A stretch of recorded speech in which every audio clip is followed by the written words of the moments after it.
Estamos grabando. So, hello, good morning. This is Elena Blanco, and you're in the Guide of Seduction from Repulsive to Irresistible. And I have the honor to be here with Mr. Nate Kent. Hi, everybody. Good morning. It's not really morning here, but I'm happy to be with you, and I'm happy I did not have to get up for 7 a.m. So awesome. And thanks for having me again. I had so much fun last time, and I'm really excited for this as well. Oh, thank you so much. So I will be interrupting us for the first minutes because there might be people that are lost on the translation part. Sure. Okay. Yeah, because there's two streams, right? Right. Yeah. Okay. Okay. So let's begin. Some logistical information. You can ask questions whenever you want. And you can do it in Spanish here, and we will translate it for Mr. Kent. Thank you very much. Yeah, my Spanish is un poquito. Is that right? Perfect. I don't know. I've got baño and burrito and taco, and I'm like okay on the food, but that's about it. You have to get better Spanish for ladies.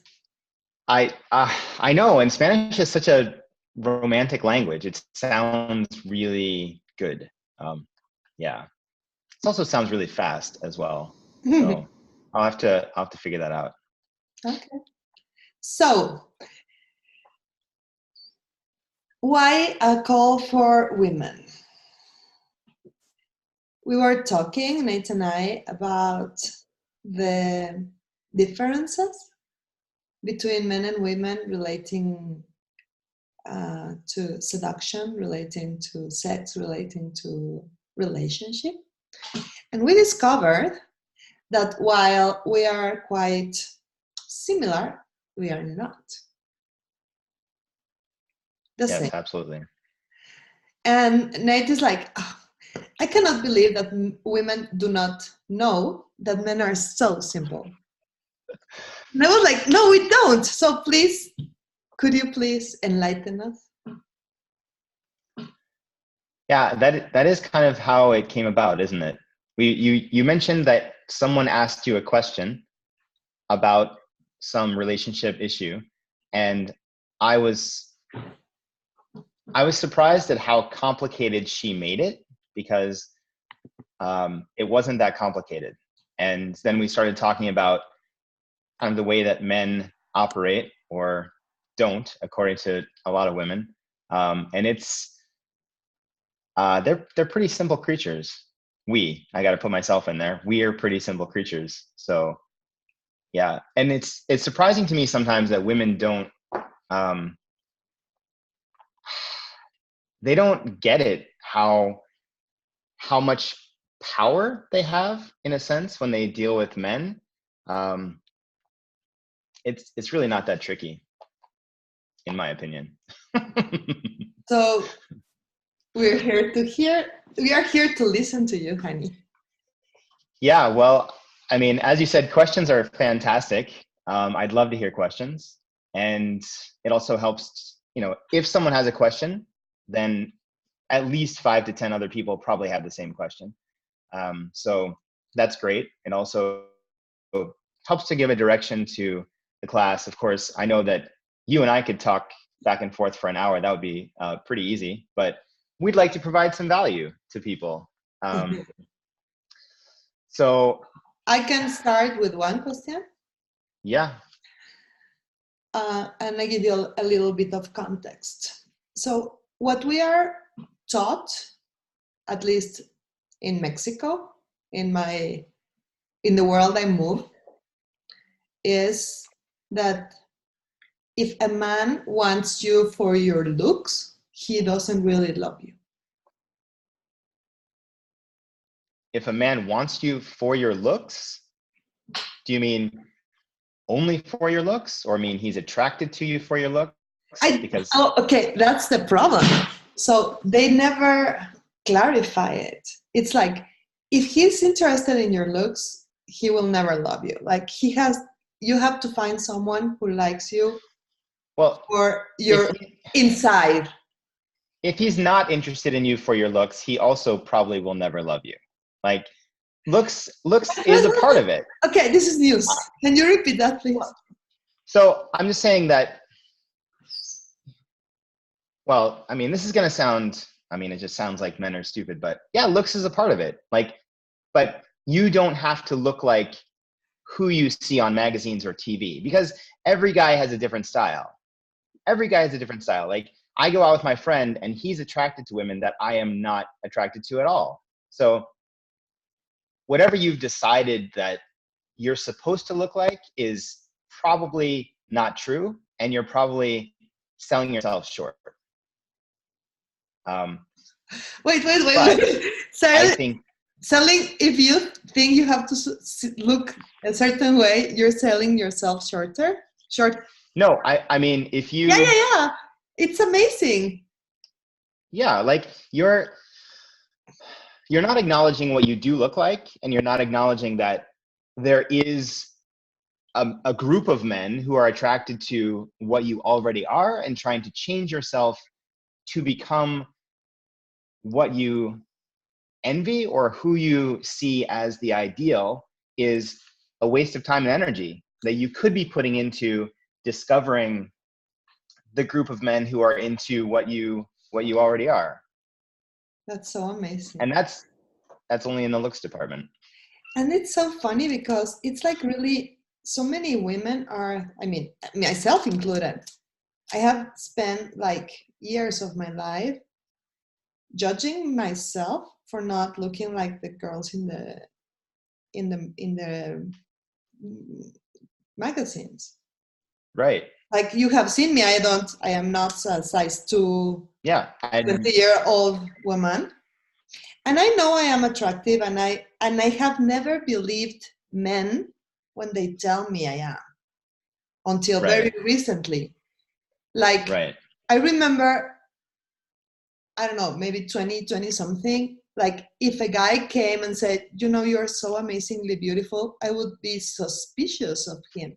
Like, it would be something like, no, he's just looking for a hole to put his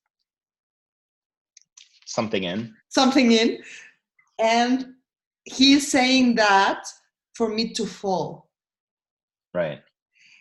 So and then what we are trying to do, because of course, if men wants you only for your looks, the only thing he's looking for is a hole, to hide what you have, or to dismiss it, because that's not what will bring the true love for you. Sure.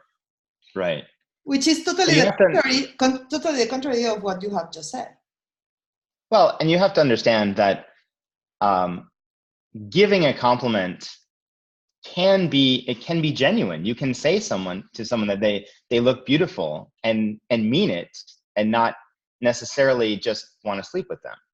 But when the compliment is rejected or refused, then like, where do you go from there? I mean, men aren't necessarily good at giving compliments. That's why we have the other class. But yeah, I think have a class only for men, for you to know. Yes, we do. And I'm glad that we timed it so the men's class is earlier in the week than the women's class. So all the information that we get from the men's class, then we can share that on the women's class. That's a secret. Yeah. Oh, well, that was my idea. Yeah.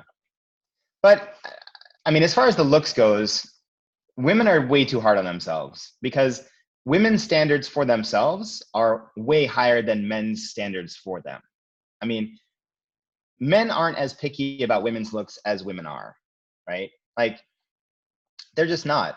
And especially as far as the physicality goes, I mean, every guy's like, some guys are into like big breasts, and some guys are into small breasts. Like, you can find, this isn't the greatest example, but there's a category of pornography for every different kind of anything, right? Like somebody's going to be into your big fat butt or your little tiny butt or your like really pretty feet and really small waist or your big waist. I mean, men are all over the board, really. So judging yourself according to images that you see put out in media and publications is doing yourself a huge disservice, because as you are already attractive to some set of men, guaranteed, right? So can we do a little exercise? Sure, let's do an exercise. For all the girls that are here. Yeah. Let's lower our barriers. And you can do it just by asking the barriers to lower, or you can just put your hands up and lower your barriers. And expand, like maybe 100 kilometers all around. And tap into men that have seen you or haven't seen you, that are totally attracted to you. Are there more than one? More than 5? More than 10? More than 100? More than 1,000? And everywhere that you have decided that because you don't look as someone told you you should look, you will never ever be attracted to anyone, will you destroy and uncreate it? Right and wrong, good and bad, pot and pock, all nine, shorts, boys, and beyonds. Thank you. Is everyone here familiar with the clearing statement? That's a good question. So if you're on the Zoom right now, and you will continue for the next 4 weeks, we're probably going to use the Access Consciousness Clearing Statement, which is what I just said, right and wrong, good and bad, pock and pot, all nine, shorts, boys, and beyonds, which sounds like a bunch of crazy talk, and it kind of is. But if you'd like to get an explanation of that, there is a website, theclearingstatement.com, and you can go check that out. And then, or you can just bother Elena with questions about it. Okay. Yeah. So when you did that exercise, I was thinking about all the women that I see on an everyday basis that I find attractive, who wouldn't believe that I find them attractive. And if I approached them and said, wow, like you have a great smile or something, they wouldn't know what to do with it. They couldn't receive it. And they would just think I'm I don't know, like a creepy pervert. And that's not even the energy that I come with. Like I don't ever show up as a creepy pervert. But women are just conditioned to think that they aren't attractive. So everywhere you have decided that anyone who likes you is a creepy pervert because you're so disgusting. Will you destroy and uncreate that? Good and bad, right and wrong, pock and pot, all nine, shorts, boys, and beyonds. Oh my God, that has so much charge. Yeah. And that's also, like, that's the reason that guys are afraid to approach women, because they're seen simply in the approach as a creepy pervert. Like, and that's why you need to have a couple drinks to get that courage to go approach a woman who is probably going to shoot you down if you're not, 180 centimeters tall, you don't have a car, whatever. Like $1 million in the bank account. Right. So, and I'm not saying don't have standards. You should absolutely have standards. But they should not include, height and hair. Those are two things I think you should not include. Oh my God, you're so funny. Yeah, those are the big two. Yeah, but I think Nothing personal about it. Oh no, this is just just my opinion. So How about the hair? I mean. Oh no, like I this is a choice. I could have just a full head of no. Let's talk about something else. Not too shiny. What was I gonna say about standards?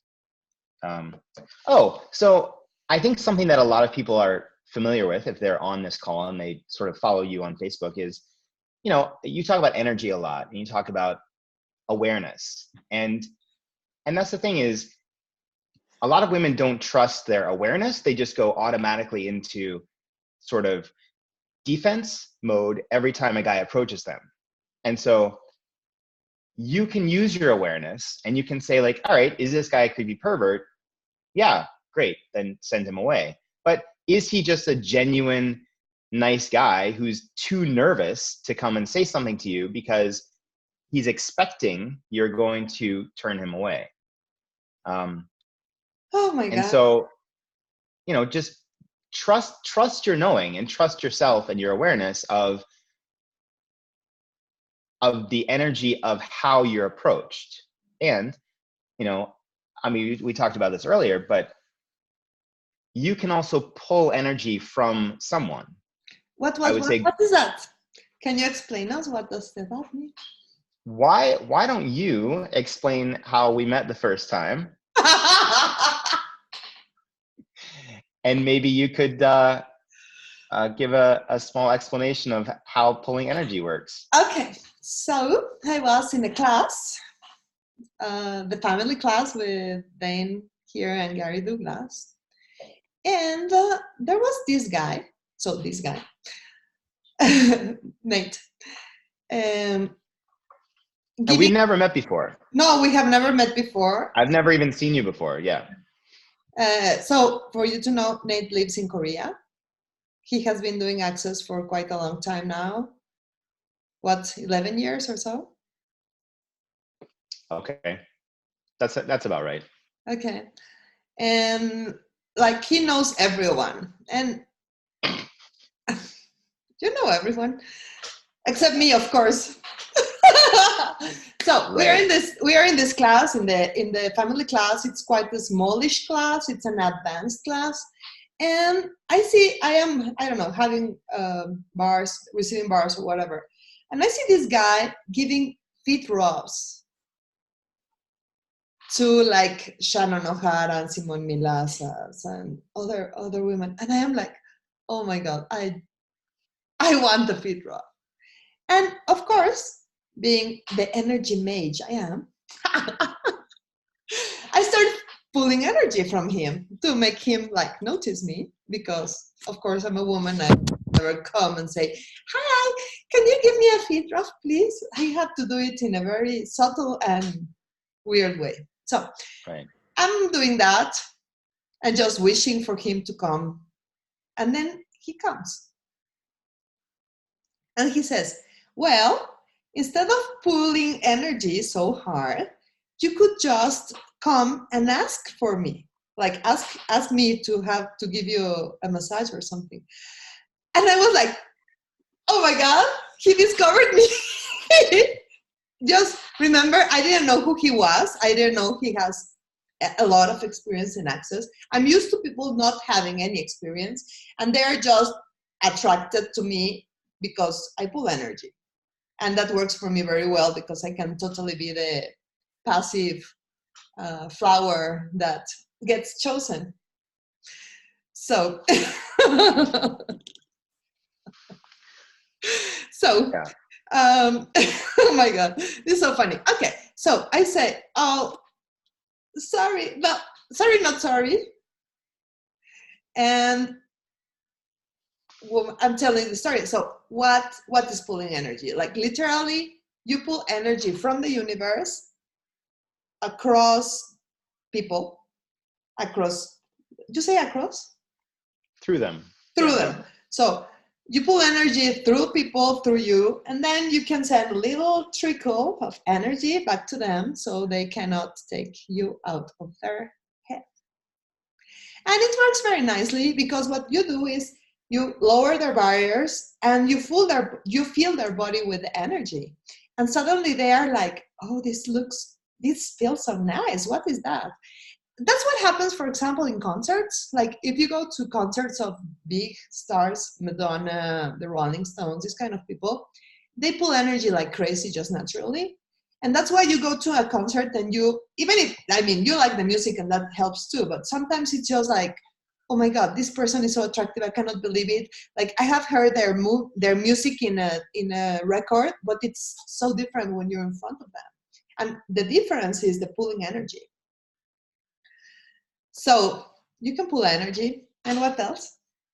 Well, that's what I was going to say is you mentioned several times kind of you own the fact that you can pull energy, and everyone can do that. It's something you can even develop and practice. So yeah, if you pull energy, because a lot of women, I would say globally, they don't approach men generally. So you just wait for men to approach you, and then you try and figure out, how can I get the guy that I want to approach me? And you think you're going to have to like smile and giggle and play with your hair or show a little cleavage. I mean, I don't know what tricks you have. Everybody has their own tricks. What you said is what magazines say. Like, oh, glance at him, but not too much, and smile, but not too much, and like look, but not too much, you know. But it's like, oh my God, it's like teenager stuff. And that's the only thing we learn. And those are also effective because they're simple creatures. The fact that they can come up with a formula and say, do this, and it works, that's how easy men are. Step 1, step 2. And in addition to that, you just pull energy. Energetically, you can pull someone like that, you know, and you've had some time practicing at, but other people can do the same. You can work on that. You can go to a coffee shop and you can just practice pulling energy from men or women. Or, you know, one example that I use is when you're at a club or at a bar and it's very crowded on a Saturday night. You need the attention of the bartender to get your drink. So you can wave your hands around and you can flash your money, or you can just pull energy so that they notice you, right? So it doesn't necessarily have to be in a sexual or romantic context. You can do it in a, let's say, a neutral context, right? So just practice pulling energy, and then you're going to, that's going to be effective. And the other thing that came up for me when you were talking was, you know, we said, you know, to have standards and to be aware of the men that approach you. The other thing is, be aware of what you desire, because a lot of women, I think, are just like, I want a boyfriend. Okay, well, what kind of boyfriend do you want? And you need to be more specific than tall with a BMW. No, it's like, I need a boyfriend who obeys me. Okay, I mean, if that's what works, if that's what you want, and then you need to be aware of finding a guy who's going to do that, because if you know what you want and you find a guy who isn't that, you've set yourself up for failure down the road, right? So being aware of, you know, I want a guy to obey me, and guys will obey you. I mean, you just need to like manipulate a little bit, use a few tricks here and there, but it can be done. It's so funny because now that I said it, is like, you can listen to, I don't know how you say it, but you can see the subtext. Like they want a guy to obey them, like to be faithful and honest and loving, but at the same time they don't, because that would be too easy. So at least in Mexico, and I know Korea is different, but they have this place where people love drama. Like if there is not enough drama, that means they don't love you that much. Listen, I operated for the longest time under the misconception that if you aren't fighting, it isn't a really good relationship. Like you need to have a fight every so often, because that means you're in a real relationship. Like if you're not fighting, then you're not growing, you're not progressing, you're not getting closer, because that's the definition of a relationship. And I think a lot of people, they feel like that if it's not dramatic, then it must not be genuine, it must not be real, because they've defined relationship as including drama and trauma and fights and, I mean, throwing and breaking things depending on who and where you are. But I wouldn't say that's only a Mexican thing. Like if you watch Korean TV, the daytime dramas, oh man, it's like shouting fights and cheating and divorce and second wives and death. Like it's just crazy. Yeah. So we have all that in Latin America. That's like super. That's a standard for relationship. Oh my God, that is so amazing. Wait, who said that? Maria said that? Yeah. Wow. Fight to keep the Fight flame. to keep the flame. Pili. Man, I've never heard it put that way, but yeah, that's a really good way to put it, because that's what people do is let's say the relationship is over. Instead of acknowledging that it's over, you just keep, you try to fix it, which involves more fighting, especially if one partner has sort of signed off in a sense. Then you fight and you try to change yourself and mash yourself into what you think that they want you to be, but you don't even know you're just manipulating and you're like cutting yourself into little bits and pieces and mutilating yourself to try to match them. Yeah. Fight to keep the flame. That just gives me, ugh. Okay, so all the implants and explants, including the Shiku ones, that keep that in place for all of us in our reality. Can we destroy and uncreate that, please? Right and wrong, good and bad, pock and puddle, nine shorts, boys and mind, and all of the artificial intelligences that are put in place to just control that and run that and do so that we can be unconscious in relationship. It's just kind of an autopilot, an artificial intelligence, right? So yeah, all of that, destroy and create that. Right, wrong, good and bad, pock and puddle, nine shorts, boys and beyonds. So anyone has a question?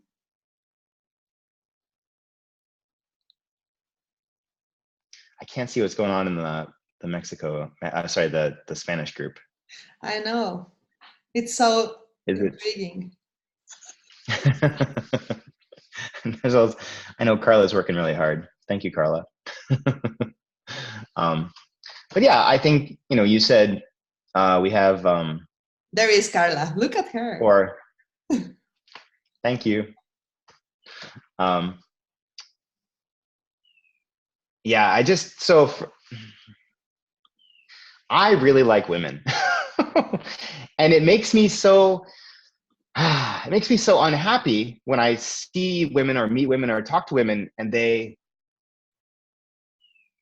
so hard on themselves and they judge themselves so harshly. It just makes me so sad. Yeah. So, I mean, to help someone see, like, yeah. You keep talking. Okay. So someone has a question, Silvika. Yes.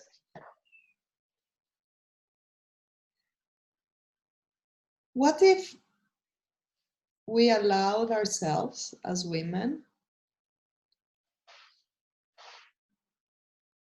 to be the most important person in our lives? And everything where you have defined that unless a man loves you as you decided you have to be loved, which includes fight and judgment and getting to fix you, would you please now destroy and upgrade it, please? Right and wrong, good and bad. Boys and beyond. That's my job. I know. Men, See, what I'm a are men man. Give looking me a for? job. I'm sorry, honey. What are No, men looking for? Pilar asks, what are men what looking are for? men looking for? Well, that's the thing. Is it? It's hard to say what men in general are looking for, because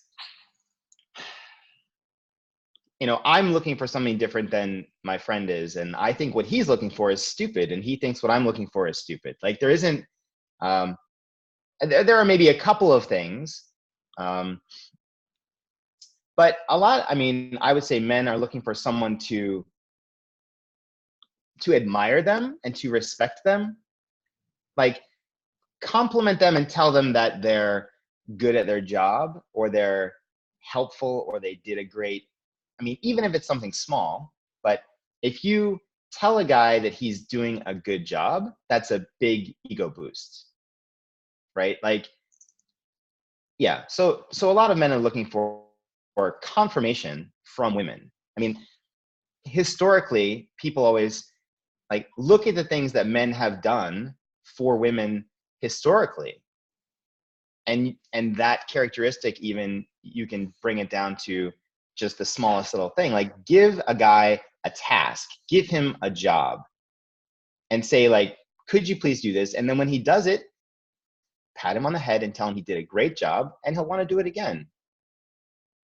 I mean, It's have you had funny. any experience with this? Oh, totally. It's funny. I have a kid. I have a son, and what I have always done since he was very small is make him feel like a man.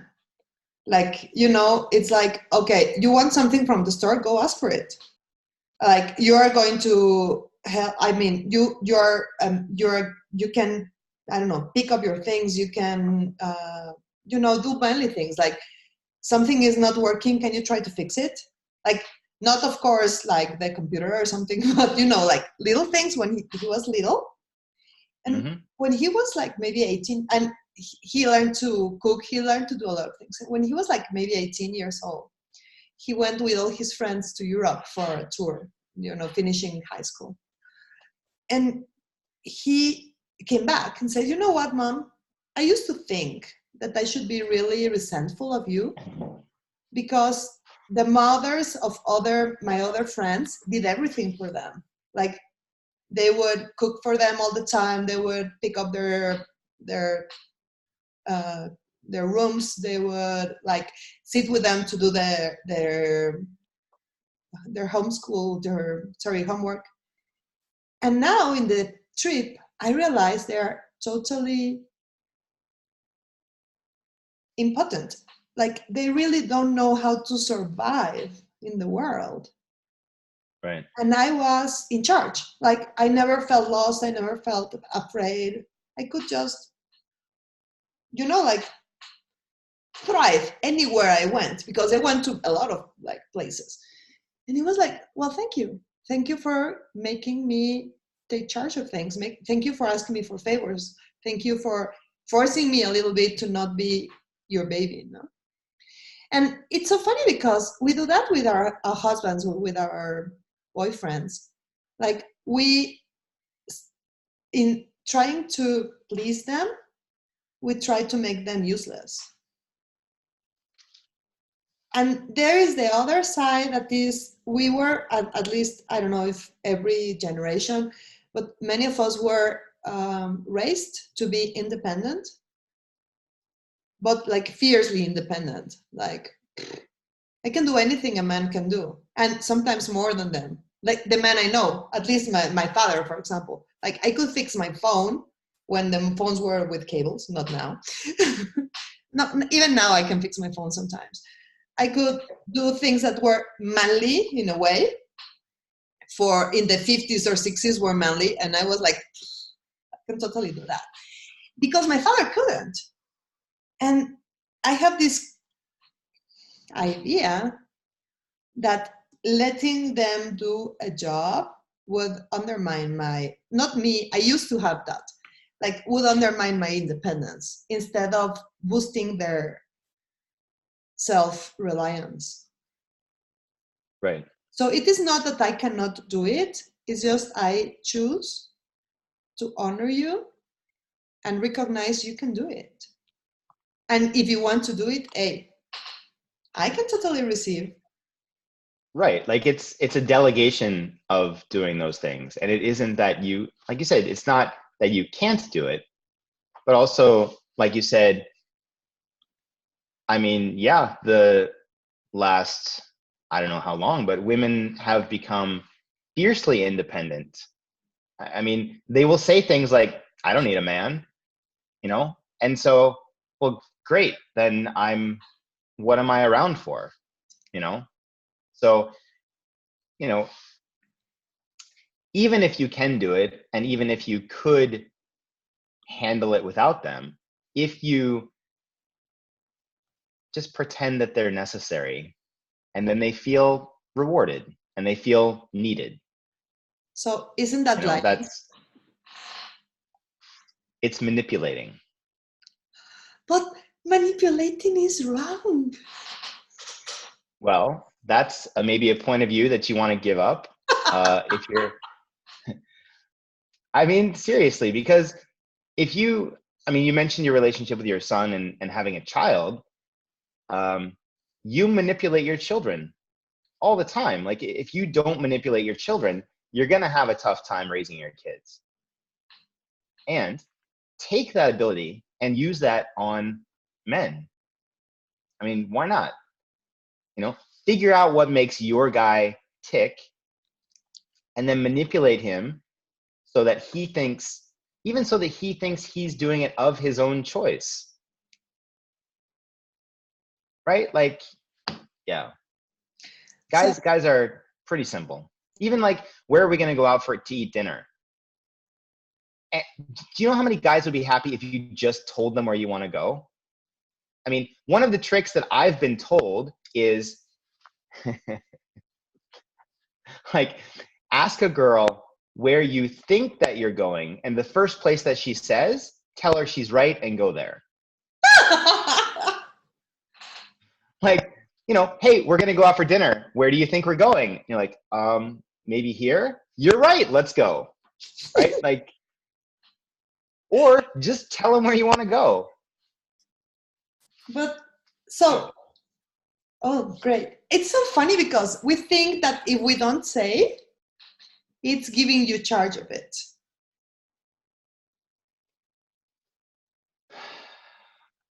Well, do you want me to be in charge of it? And that's a funny part, because in the guys call, the first thing I said was, you have just to make peace with the fact that you will be wrong. Like, you're a guy, you will be wrong.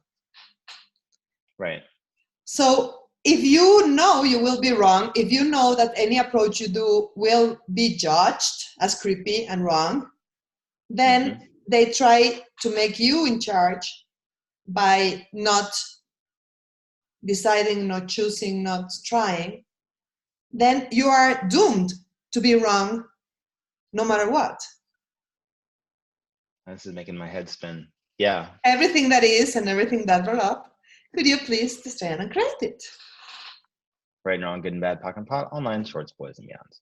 So how real men are willing to, how real is that women are looking for protection and security, and how real men are willing to provide it? First of all, I mean, I would venture that the majority of women on this call, they can protect themselves. I mean, don't tell them. I'm just saying, like, I think that women are lying to themselves when they say, I need protection. Now, maybe if you're going to get in a cage with a lion, you need a guy there so that he can eat him first while you run away. But I mean, as far as like protection and security, I mean, I don't know who's on this Zoom, but how many women have been in a relationship and now they're out of one and they're doing just fine without the guy? Or even better. Have they, yeah, or even better, have they lied to themselves that a man is necessary to provide the security? when without the man, they actually feel the freedom to do and be who they would truly like to be, instead of trying to match who society has told them should be in charge of them. And everything that is, could you please destroy and uncreate it? Right? Drunk and bad talking pile on shorts, boys and beyonds.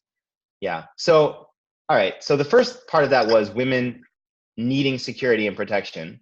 And I would say that aside from the occasional physical situation, You mean sex? oh no, I meant like you're walking down a dark alley. It's safer to be okay, like with a real guy, protection. right? Real, right. So that's what I'm saying. But as far as, I mean, women are amazing. They sell themselves short as to how strong they are. They sell themselves short as to how capable they are. The problem though is, as you said, as strong and capable as you are, you need to not let the guy know that you are, so he can protect you, because he needs a job. That's his job. He's the guy.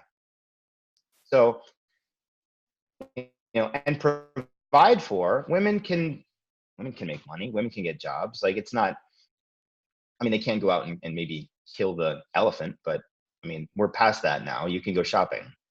So yeah. I don't know if that answered the question, but men are generally, I would say, willing to give women whatever women ask for, because guys are idiots. So I have a friend who is single, and she is very frustrated because she thinks that only men who are married approach her. And she really doesn't want married guy in her life because she lives in a small town where everybody know each other. And like there was this guy who was interested in her, who is already married, and the wife and their friends would come around to her house to like try to like scare her or something. That's so weird. But what Right. happens when you, like, if you're a guy and like, how can you know that the woman is interested or not in you so you can approach them? Because what happens with this woman is she's afraid of only having married men, the only people she sees is married guys. So how would you know that someone is interested in you? Like, what are the signs for you personally, Nate? Hang on a second. So she wants to know she wants to know how men are interested in her, Mm-hmm. but she only has married men around her. No, she only has married men interested in her.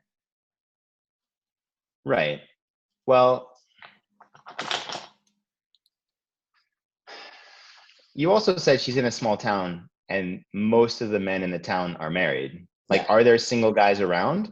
There are, but little, like not many.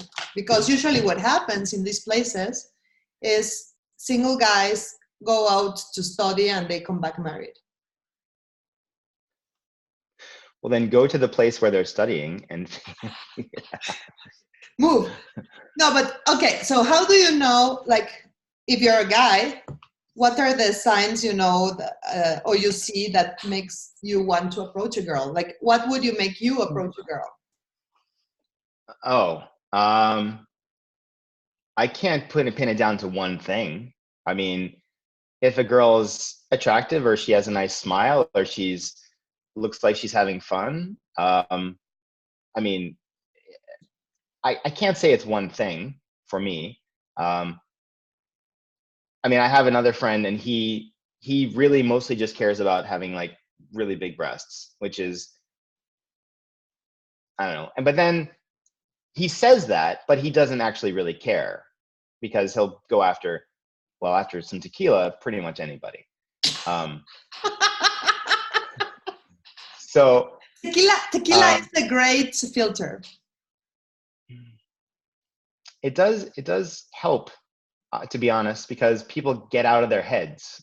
Like they stop trying to analyze. They're thinking too much, and you just kind of go with your, well, at that time, it's maybe not the most well-informed instinct, but you're more willing to be sort of go with your feeling in a sense. So if you could do that, if you could get your head out of the way when you're not drunk, that would actually help you out. But how to know a man is interested in you is, well, I mean, did he approach you? Did he try and talk to you? Because if he came to you and tried to say something, that probably took a lot of courage, and he probably wasn't very good at it because they just aren't. I mean, there are guides for men how to meet women and how to pick up women, and some guys read them and some guys don't, and some guys can use them effectively and some cannot. But if a man has just come up to you and said hi, or can I buy you coffee, or do you want a drink, like any of that indicates an initial attraction that you can then leverage to go further as far as you would like. I love what you said before. You would approach someone that is having fun. Because that is something that you can do no matter how you look. Like, and that is so important also, because when you're having fun, that means you're not needing a man. Because the other part that I think nobody likes, I mean, women or men, is someone who's just getting, like, picking you because they are in need. Right. Desperation. Nobody wants desperation. So yeah, having fun. And like you said, you don't have to fit that ideal physical image of what you have judged yourself to not be already. You just have a good laugh. And I've seen a lot of women who think that they are physically attractive because, according to media, photos, movies, whatever, they judge themselves as being attractive, and they sit in the corner and they're not having a good time waiting for men to approach them. But somebody who has judged themselves as less attractive hangs out with their friends, has fun, has a few drinks or whatever. Like if you're laughing, you're smiling. Man, I was thinking about this the past couple of days. Do you know what catcalling is? Like it's the term for men just, kind of men yelling things at women. And one of the things that they say sometimes is smile. Like you look better when you smile. And I think that is fantastic advice, but it's just given in the wrong situation. So, if you're walking down the street and your brain is somewhere else and some guy's like, smile, honey, you look better. That is true, but just, you don't have to take it from that guy. So in Mexico, it's so funny because when you're small, like younger, they have these construction sites, no? And all the guys that work in the construction sites are like, beautiful, hey, you, and they have these terrible things to say. Like they really say terrible things. And you're trained to feel like bad about it. Like, oh, you're so disgusting. And you're, and then you grow up and you're like, oh my God, today I need a boost. I might go walk around the construction site so somebody tells me I'm beautiful.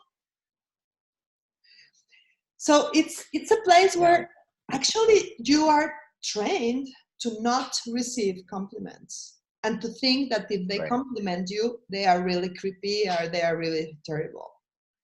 Yeah. And it's, and this isn't for women only.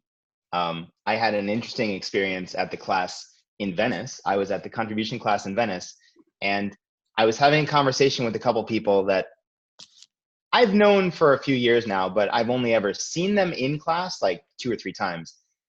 And the girl, it was a couple, and the girl said to me, she's like, well, you know you're handsome, right? And I was like, not really.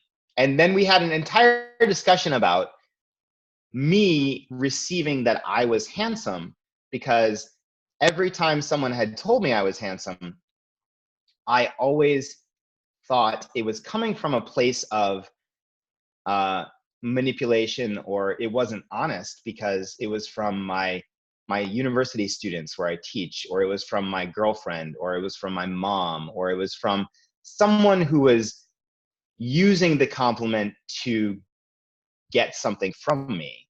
But in this situation, these people have no motive. Like, telling me I'm handsome or not it doesn't affect their life at all.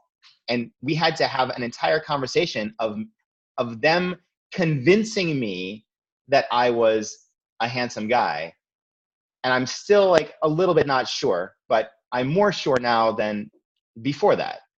So, So about that, just for you to know, one, you're handsome. And also, call number 3 includes Nate without a shirt. He will be doing... Carla, you don't need to translate that, Carla. I'm trying to see what she's... We can really see if he's handsome or not. Do you know what I'm going to do with that? I'm going to put the camera like this. Oh my God. So this is the first call. It's almost the end of the hour. This is the first call of a series. We have 4 more calls. You're totally invited. And today is just an exploration of this call. We will be talking about, I don't want to say what works and what doesn't, but definitely we're going to be eliminating some myths that stand in the way of you getting what you want. But most importantly, of being totally clear and honest about what you want or not. Yeah, I think the amazing thing is we have a guy who is willing to tell us all the secrets. Yeah, I mean, it's amazing to me. Like, we had a conversation that kind of brought this about, which was me saying something to you and you being surprised by it, because I thought this was just common knowledge and you were really shocked. So I was like, oh, maybe we need to share this information with other people. So what's the thing you said? Men are simple creatures. And I'm like, of course not. They're pretty easy. They're not simple. They're totally complicated. They're totally weird. And they act in these very strange ways. Right. And I think looking at that and even looking at how you've defined men and how you define relationships and the judgments that you have of yourself in relationship, like, those are the things. It isn't that men are complicated. It's the way that you approach men and the way you approach relationship, and that can be tinkered with, and then suddenly men are just easy. Whew. Yeah. So that's the invitation. Thank you all who were here this early in the morning. In Mexico, thank you all it's early very in much. the morning. I know in Korea it's late at night. I know. That's the thing, is it? I mean, it's been wine, but it's like 9 p.m. here, so I'm okay. This isn't a 7 a.m. wine. We will start next week, Wednesday, 7 o'clock in the morning. And I wanted to call the series In Bed with Nathan Elena, but then I decided Seduction Guide is better.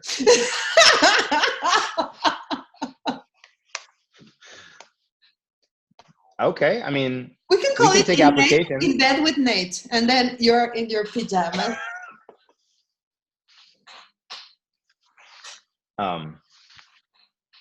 Okay, thank you so much. Carla, thank you so much. Really Carla, appreciate it. gracias. See you guys later. Bye bye. Bye bye.